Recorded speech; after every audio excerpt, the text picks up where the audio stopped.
नमस्कार, स्पंदन एकेडमी में आपका स्वागत है।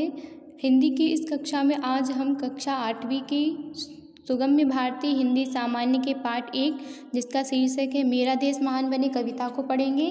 इसके जो कवि हैं वह उदय शंकर भट्ट हैं, जो इस कविता के माध्यम से देश को महान बनाने के लिए सभी देशवासियों में राष्ट्र प्रेम और राष्ट्रीयता की भावना जागृत करना चाहते हैं। इस कविता का जो मुख्य उद्देश्य है, तो आइए अब हम अपनी कविता को पढ़ना शुरू करते हैं। लिखा है, एक धी हो एक श्रेय हो एक समान विधान बने, मेरा देश महान बने। एक देश हो एक वेश हो प्राणवान हो सद उद्देश्य हो, एक ध्यान हो निज गुरुता का एक हिमालय सी उठान हो। मरण एक हो वरण एक हो जीवन एक समान बने, मेरा देश महान बने। सिंहों से लड़ने वाले हो अवसर पर अड़ने वाले हों, हंसते हंसते मौत मसल कर आसमान चढ़ने वाले हों।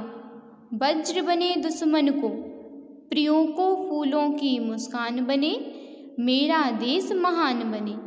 उठें देश के लिए उठें हम, जिए देश के लिए जिए हम। गले देश के लिए गले हम, मरे देश के लिए मरे हम। तन में मन में यही ध्यान हो, भारत महिमावान बने, मेरा देश महान बने। तो आइए बच्चों, अब हम इस कविता का अर्थ सहित भावार्थ ग्रहण करेंगे। लिखा है, एक ध्येय, ध्येय का अर्थ होता है बच्चों यहाँ पर लक्ष्य से होता है। श्रेय का अर्थ होता है यश कल्याण, और विधान का अर्थ होता है नियम या संविधान से। तो यहाँ कवि कह रहे हैं कि हम सभी का जो देश के प्रति जो लक्ष्य है वो कैसा होना चाहिए, एक होना चाहिए। जो कल्याण की जो भावना है, जो हम चाहते हैं कि देश में जो यश की भाव चाहते हैं वो कैसा होना चाहिए, उसको जो श्रेय है, जो यश है, जो कल्याण की भावना है वो भी एक समान हो। एक समान विधान बने, जो नियम है, विधान मतलब मैंने आपको बताया नियम या संविधान, जो नियम है जो संविधान है वो भी कैसे है, एक समान बने, तभी हमारा देश क्या बन सकता है, महान बन सकता है। एक देश हो एक वेश हो प्राणवान हो सदुद्देश्य हो। हम सभी का जो देश है और जो वेश है वो भी कैसा होना चाहिए, एक होना चाहिए। प्राणवान का अर्थ है जीवित या सजीव, तो जीवित या सजीव यहाँ पर अर्थ लिया गया है कि जो देश के प्रति जो सद उद्देश्य है, जो हमारा सद उद्देश्य मतलब अच्छा जो उद्देश्य है वह अच्छा होना चाहिए। प्राणवान का अर्थ मैंने आपको बताया जीवित या सजीव, यानी किसी प्रकार की कोई हीन भावना नहीं होनी चाहिए, और जो उद्देश्य है देश के प्रति वह भी कैसा, अच्छा होना चाहिए, सद उद्देश्य होना चाहिए। एक ध्यान हो निज गुरुता का, निज गुरुता का अर्थ होता है श्रेष्ठता का। तो एक ध्यान हो निज गुरुता का मैंने बताया श्रेष्ठता, निज गुरुता का अर्थ क्या होता है, श्रेष्ठता। तो जो सभी में जो श्रेष्ठता का जो भाव है वह भी कैसा होना चाहिए, सभी में श्रेष्ठता का एक भाव हो। श्रेष्ठता का मतलब ऊपर से ऊपर आने का एक भाव होना चाहिए सभी में, तभी हमारा देश क्या बन सकता है, महान बन सकता है। एक हिमालय सी उठान हो, और सभी में जो है जो कहते हैं ना प्रण लेने की जो शक्ति होती है वो कैसे हिमालय की तरह अडिग होनी चाहिए। मरण एक हो वरण एक हो जीवन एक समान बने, मेरा देश महान बने। और सभी में देश के प्रति जो मरण जो है वह किस प्रकार एक होना चाहिए, सभी देश के लिए मरने के लिए तत्पर होने चाहिए। वरण मतलब होता है चयन या चुनाव, है ना, चयन या चुनाव होता है वर्ण का अर्थ। तो जो देश के प्रति चुनाव है वह भी एक समान हो, मतलब देशभक्ति, जो चुनाव जो हम करें वो किसका करें, देशभक्ति का करें, तभी जीवन एक समान बने, तभी जीवन हमारा क्या बन सकता है, एक समान बन पाएगा और हमारा देश महान बन पाएगा। आगे लिखा है, सिंहों से लड़ने वाले हूँ अवसर पर अड़ने वाले हूँ, हंसते हंसते मौत मसल कर आसमान पर चढ़ने वाले हों।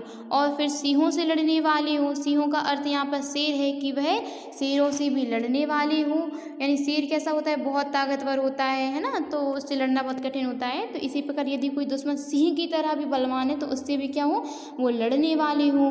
और अवसर पर अड़ने वाले हो मतलब देश के लिए कोई भी परिस्थिति, विकट परिस्थिति आए तो उस समय वो कैसे हो, देश के लिए मजबूती से खड़े होने वाले हों।